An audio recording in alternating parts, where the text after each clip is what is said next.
Sana lahat tayo makahanap ng taong ayaw masakta ng puso natin.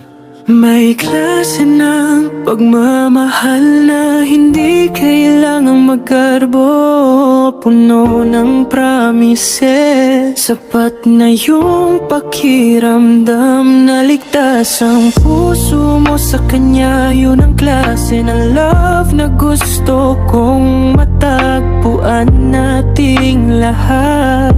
Sa panahon ngayon na madalas laro na lang ang feeling, sana makahanap tayo ng taong marunong mag-alaga ng damdamin. Yung bago magsalita, iniisip muna kung masasaktan ka. Yung mas pinipili ang pag-intindi kaysa pride. At hindi kailanman ginagawang biro ang tiwala mo.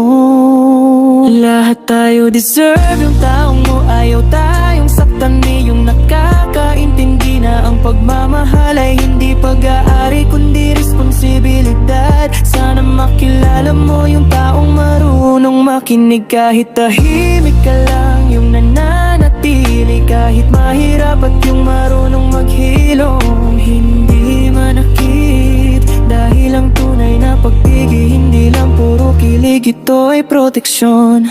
Sana dumating ang araw na pag tumingin ka sa taong mahal mo, makita mo yung isa na pinipili ka araw-araw. Hindi dahil madali, kundi dahil ayaw niyang makita kang umiiyak. Hanggat wala pa siya, alagaan mo muna ang sarili mong puso. Karapat dapat ka sa pagmamahal na hindi natutuwa sa luha mo, kundi natatahimik sa ngiti mo. Magmahal ka ng totoo, pero piliin mo ng tama, dahil ang tamang tao